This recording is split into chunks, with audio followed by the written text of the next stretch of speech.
میں ایک واقعہ آپ کو سناتا ہوں جو خود میرے ساتھ پیش آیا. میرے پاس کئی سال پہلے کی بات ہے، جرمنی سے ایک صاحب کا میرے پاس خط آیا اور انہوں نے اپنا حال یہ لکھا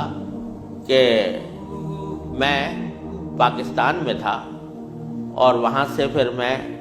روزگار کی تلاش میں جرمنی آ گیا. جرمنی جب آیا تھا تو اس وقت دین کا کوئی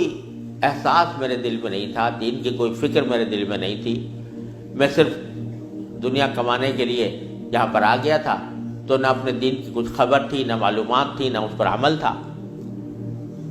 لیکن یہاں پر رہتے رہتے میں نے ایک کرسچن لڑکی سے میرے تعلقات ہو گئے اور پھر میں نے اسے شادی کر لی. شادی کے بعد بھی کوئی دین کی طرف رغبت پیدا نہیں ہوئی، کوئی احساس پیدا نہیں ہوا. لیکن جب اولاد ہو گئی اور اولاد ذرا نشو و نما پانے لگی، ذرا سی وہ سمجھدار ہونے لگی، تو اس وقت میں نے دیکھا کہ میری کرسچن بیوی وہ اولاد کو کرسچینٹی پڑھا رہی ہے اور کرسچینٹی کی تعلیم دے رہی ہے. تو اس وقت میرے دل کا اندر کا سویا ہوا مسلمان جاگا کہ یہ میری اولاد ہے اور یہ کرسچن بننے جا رہی ہے، میری بیوی اس کو کرسچینٹی پڑھا رہی ہے. تو میں نے اپنی بیوی سے کہا کہ تم اس کو یہ کرسچینٹی مت پڑھاؤ. بیوی نے کہا میں کیوں نہ پڑھاؤں، یہ میری بھی اولاد ہے اور میں اس کو حق سمجھتی ہوں، تو اپنی اولاد کو بھی ویسے ہی بنانا چاہتی ہوں. میں نے کہا نہیں، کرسچینٹی حق نہیں ہے، اسلام برحق ہے. تو اس نے کہا مجھے ثابت کرو کہ کیوں برحق ہے اسلام اور کرسچینٹی میں کیا خرابی ہے. تو اب میرے پاس علم تو تھا نہیں، مجھے اپنے دین کا بھی پتہ نہیں تھا، کرسچینٹی کا بھی پتہ نہیں تھا. لہذا جب وہ بات کرتی تو میں اس کا جواب دینے کے لیے کی پوزیشن میں نہیں تھا، اس کے سوالات کا جواب نہیں دے سکتا تھا، اس کے اعتراضات کا جواب نہیں دے سکتا تھا. تو میں اس مشکل میں ہوں کہ میری اولاد وہ میری بیوی کی تعلیم و تربیت کے نتیجے میں کرسچن بننے جا رہی ہے اور میرے دل پر آرے چل رہے ہیں، میں کچھ کر نہیں سکتا. تو آپ مجھے کوئی طریقہ بتائیے. یہ خط میرے پاس آیا تو میں نے اللہ تبارک و تعالیٰ سے دعا کی کہ اللہ کوئی ایسی تدبیر دل میں ڈال دیجئے کہ جس سے اس بیچارے مسلمان کی مشکل حل ہو. تو میں نے اس کو لکھا کہ ایک تو میری کتاب ہے واٹ از کرسچینٹی کے نام سے، جس میں کرسچینٹی کے بارے میں تفصیل ہے. تو وہ کتاب میں نے بھیجی اور ساتھ میں اس سے کہا کہ آپ اپنی بیوی سے بحث کرنا بند کر دیں، کیونکہ بحث کرنے سے کچھ فائدہ نہیں ہوگا. آپ کو خود معلومات نہیں ہے اور بحث کرنے سے ویسے بھی فائدہ نہیں ہوتا. جب بحث مباحثہ شروع ہوتا ہے تو ہر ایک آدمی چاہتا ہے دوسرے کو زیر کر دے، اس سے کوئی خاص فائدہ نہیں ہوتا. تو آپ بحث کرنا تو بند کر دیں، البتہ ان کو دو باتوں پر آمادہ کر لیں. ایک بات تو یہ کہ ان سے یہ کہیں کہ بھئی خدا کو تم بھی مانتی ہو اور میں بھی مانتا ہوں، اور یہ بھی مانتی ہو کہ خدا سے دعا کی جاتی ہے. تو آؤ ہم دونوں بیٹھ کر یہ دعا کریں، اکٹھے بیٹھ کر یہ دعا کریں کہ یا اللہ اگر اسلام برحق ہے تو ہمارا سینہ اسلام کے لیے کھول دیجئے، اس پر عمل کی توفیق عطا فرمائیے. اور اگر کرسچینٹی برحق ہے تو پھر کرسچینٹی کے اوپر ہمارا دل کو مطمئن کر دیجئے. دونوں مل کے یہ دعا کیا کریں. ایک تو اس بات پر اس کو آمادہ کریں، دوسرے اس بات پر آمادہ کریں میں کتاب بھیج رہا ہوں کہ وہ کتاب کا مطالعہ کر لیں. میں نے یہ لکھ تو دیا، اللہ تعالیٰ سے دعا بھی کی کہ اللہ میں نے لکھ تو دیا ہے، اس کو مؤثر و مفید بنا دیجئے. کچھ عرصے کے بعد اس ساتھی کا خط آیا. اس نے لکھا کہ الحمدللہ میری بیوی نے آپ کی دونوں باتیں تو مان لی ہیں اور کہا کہ یہ دعا بھی کروں گی اور یہ کتاب بھی پڑھوں گی، لیکن ابھی کوئی فرق نہیں آیا، معاملہ یوں کا توں ہے. تو میں نے پھر ان کو خط لکھا کہ آپ گھبرائیں نہیں اور اس عمل کو جاری رکھیں، دعا کرتے رہیں، تو گھبرائیں نہیں. اس کے کچھ عرصے کے بعد ان کا خط آیا میرے پاس. اس میں انہوں نے لکھا کہ عجیب و غریب واقعہ ہو گیا. وہ یہ کہ میری بیوی وہ کسی جگہ کوئی ڈگری کورس کر رہی تھی، اس سلسلے میں یونیورسٹی گئی، اور یونیورسٹی سے واپس آتے ہوئے ہم دونوں واپس آ رہے تھے، وہ گاڑی ڈرائیو کر رہی تھی، میں اس کے برابر میں بیٹھا ہوا تھا، تو اچانک اس نے گاڑی ایک جگہ روک کر اور اس نے اپنا سر اسٹیئرنگ کے اوپر جھکا لیا اور بے تحاشا رونے لگی۔ میں سمجھا کہ خدا نہ کرے اس کے اوپر کوئی دل کا دورہ پڑا ہے یا کوئی تکلیف ہوئی ہے، تو میں پریشان ہوا۔ میں نے پوچھا کیا بات ہے، تو روتے روتے اس سے بولا نہیں جا رہا تھا۔ بمشکل جب میں نے بار بار پوچھا تو اس نے ایک جملہ کہا کہ میں اور کوئی تکلیف نہیں ہے، بس مجھے تم مسلمان بنا دو، اسلام میں قبول کرنا چاہتی ہوں۔ کہتے مجھے اپنے کانوں پر اعتبار نہیں آیا کہ یہ وہی عورت ہے کہ جو اتنی شدت کے ساتھ مجھ سے بحث کیا کرتی تھی، اور اب یہ کری کہ میں نے کیا کہا، تو بار بار میں نے اس سے پوچھا تو اس نے کہا کہ نہیں، میں سچ کہہ رہی ہوں کہ مجھے مسلمان ہونا ہے، تو مجھے کہیں لے جا کر مجھے مسلمان بناؤ۔ میں پھر اس کو فوراً اسلامی سینٹر میں لے گیا، وہاں جا کے اس نے کلمہ شہادت پڑھا، مسلمان ہوئی، اور اس نے خط میں لکھا تھا کہ یہ اتفاق سے یہ دن رمضان کا تھا، اور آج پہلا موقع ہے کہ ہم دونوں نے سحری میں اٹھ کر ہم دونوں نے اکٹھا روزہ رکھا ہے، اور آپ کو خط لکھ رہے ہیں، اور دوسرا خط میری بیوی کی طرف سے ہے۔ تو دوسرا خط اس کے ساتھ تھا اس کی بیوی کی طرف سے، اور اس نے مجھے لکھا تھا کہ میں آپ کا شکریہ ادا کرتی ہوں کہ آپ نے مجھے ایک ایسا طریقہ بتایا جس کے ذریعے اللہ تبارک و تعالیٰ نے مجھے ہدایت عطا فرمائی۔ تو یہ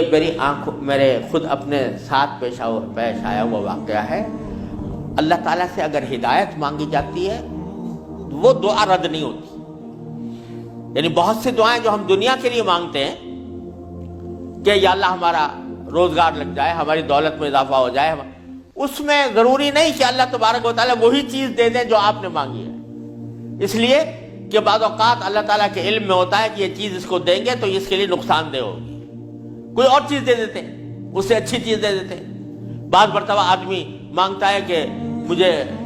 میری دولت میں اضافہ ہو جائے، لیکن اللہ تعالیٰ جانتے ہیں کہ اس کی دولت میں اضافہ ہوگا تو پتہ نہیں یہ کس وادی میں جا کے گرے گا، لہذا وہ نہیں دیتے اس کو، لیکن دعا کا ثواب اس کو دے دیتے ہیں۔ اسی طریقے سے بعض اوقات دنیا کے بارے میں اگر یہ ہو کہ بھئی اللہ میاں مجھے محسن فرض کرو کہ بیمار ہے تو شفا مل جائے، تو بیماری کے اندر بعض اوقات اللہ تعالیٰ جانتے ہیں کہ اس کا بیمار رہنا ہی اس کے حق میں زیادہ فائدہ مند ہے، تو وہ بعینی ہی وہ چیز نہیں دیتے لیکن اس سے اچھی چیز عطا فرما دیتے ہیں۔ یہ اللہ تبارک و تعالیٰ کی سنت ہے دنیاوی چیزوں کے بارے میں۔ لیکن اگر کوئی ہدایت مانگے سچے دل سے، یا اللہ مجھے ہدایت دے دے، یا اللہ مجھے سیدھے راستے پر چلنے کی توفیق دے دے، یا اللہ میری اولاد کو سیدھے راستے پر چلنے کی توفیق دے دے، تو یہ دعا رد نہیں ہوتی، اور یہ دعا ضرور قبول ہوتی ہے بشرطے کہ مانگنے والا ہو، سچے دل سے مانگے، خشوع کے ساتھ مانگے، اللہ تعالیٰ سے مانگنے کے انداز میں مانگے، تو اللہ تبارک و تعالیٰ وہ دعا رد نہیں فرماتے۔ بلکہ میرے شیخ حضرت عارفی رحمۃ اللہ علیہ فرمایا کرتے تھے کہ اپنے اللہ میاں سے جب کوئی مانگو تو مچل کر مانگا کرو، یعنی اپنے اللہ میاں سے باتیں کیا کرو، کہہ دیا کرو یا اللہ یا تو مجھے ہدایت دے دیجئے ورنہ آخرت میں مجھ سے مواخذہ نہ فرمائیے گا، یا تو مجھے ہدایت دے دیجئے، گناہوں سے بچا لیجئے، اپنی نافرمانیوں سے بچا لیجئے، یا پھر آخرت میں میری گرفت نہ فرمائیے گا۔ تو بندہ جب اس طرح مانگتا ہے تو اللہ تبارک و تعالیٰ ضرور عطا فرماتا ہے، ہدایت ملتی ہے، اور ساتھ ساتھ یہ کہ وہاں پر آپ کے لیے ایک عذر ہو جاتا ہے کہ یا اللہ میں نے تو آپ سے مانگا تھا اور کہا تھا کہ مجھے ہدایت دے دیجئے، میرے گناہ چھوڑوا دیجئے مثلا۔ تو آدمی اپنی سی کوشش کرے اور باقی کام کے لیے دعا کرے، صرف دعا بھی کافی نہیں ہوتی، اپنی سی کوشش بھی ضروری ہے۔ جیسے میں نے وہ یہ مثال دی تھی تو میں نے ساتھ میں اس کو کتاب بھی دی تھی، ایسا نہیں کہ صرف دعا ہی پر اکتفا کرے بلکہ تھوڑا سا طلب اس کے اندر پیدا ہو، کہ طلب بھی ہو، طلب ہو اور اس طلب کے لیے کوئی عملی اقدام اپنا سا کرے، اس کے بعد اللہ تعالیٰ سے مانگے تو اللہ تعالیٰ رد نہیں فرماتے۔ حضرت مولانا رومی رحمۃ اللہ علیہ فرماتے ہیں، مثنوی والے مولانا رومی فرماتے ہیں کہ دیکھو حضرت یوسف علیہ السلام کا واقعہ دیکھو کہ ان کو جب زلیخا نے ورغلایا، گناہ کے اوپر آمادہ کرنے کی کوشش کی، تو قرآن کریم میں ہے کہ اس سے پہلے اس نے سارے دروازوں پر تالے ڈال دیے تھے، غلقت الابواب، سارے دروازوں پر تالے ڈال دیے تھے، اور پھر حضرت یوسف علیہ السلام کو بہکایا، ورغلایا۔ تو حضرت یوسف علیہ السلام آنکھوں سے دیکھ رہے تھے کہ سامنے دروازوں پر تالے پڑے ہوئے ہیں، نکلنے کا راستہ نہیں ہے، لیکن انہوں نے یہ سوچا کہ میرے بس میں اتنا ہے کہ دروازے تک چلا جاؤں، بھاگ گئے، تو بھاگ گئے، دروازے تک پہنچ گئے، اور وہاں جا کے مانگا اللہ تعالیٰ سے کہ یا اللہ یہاں تک پہنچنا تو میرا کام تھا، آگے دروازے سے باہر نکالنا اور اس گناہ سے مجھے بچانا آپ کا کام ہے۔ تو نتیجہ یہ ہوا کہ دروازے کے تالے ٹوٹ گئے اور داخل۔ تو مولانا رومی فرماتے ہیں کہ گرچہ رکھنا نیست عالم را پدید، خیرہ یوسف وار می باید دوید، اگرچہ تمہیں اس دنیا کے اندر تمہیں کوئی راستہ نظر نہیں آ رہا، گناہوں سے بچنے کا، اللہ تبارک و تعالیٰ کی نافرمانی سے بچنے کا ماحول ایسا ہے، اس سے نکلنے کا راستہ نظر نہیں آیا، لیکن خیرہ یوسف وار می باید دوید، جس طرح یوسف علیہ السلام دروازے اپنے حد تک جتنا کر سکتے تھے اس کے لیے دروازے تک دوڑ گئے، اس طرح تم بھی دوڑ جاؤ اور پھر اللہ تبارک و تعالیٰ سے مانگو، تو اللہ تبارک و تعالیٰ انشاءاللہ رد نہیں فرمائیں گے۔ اس لیے میں عرض کرتا ہوں کہ اپنے معمولات میں، روزمرہ کے معمولات میں یہ بات شامل کریں کہ رات کو سونے سے پہلے اللہ تبارک و تعالیٰ کی بارگاہ میں اپنی بھی اور اپنی اولاد کی بھی، اپنے گھر والوں کی بھی ہدایت کی دعا فرمائیں۔ اللہ یا اللہ اپنے رحمت سے ہم چاہتے ہیں کہ ایسا کریں، اپنی طرف سے کوشش بھی کر رہے ہیں، یا اللہ اپنے فضل و کرم سے اپنی رحمت سے اس کوشش کو کامیاب بنا دیجئے اور ہمارے دلوں کو پھیر دیجئے۔ قرآن کریم حضور اقدس صلی اللہ علیہ وسلم دعا تلقین فرمائی، یا مصرف القلوب صرف قلوبنا علی طاعتک، اے وہ ذات جو دلوں کو پھیرنے والی ہے، اے اللہ ہمارے دلوں کو اپنی طاعت کی طرف پھیر دیجئے، اپنی اطاعت کی طرف پھیر دیجئے۔ یہ دعا سرکار دو عالم صلی اللہ علیہ وسلم تلقین فرمائی۔ تو یہ دعا ہر روز بندہ مانگے اللہ تبارک و تعالیٰ سے، انشاءاللہ رد نہیں ہوگی، انشاءاللہ ضرور کامیابی ہوگی۔ اپنی طرف سے کوشش جاری رہے اور ساتھ ساتھ اللہ تعالیٰ سے مانگتے رہے، انشاءاللہ یہ کوشش کبھی رائے گاہ نہیں جائے گی، اللہ تبارک و تعالیٰ اس کو ضرور قبول فرمائیں گے۔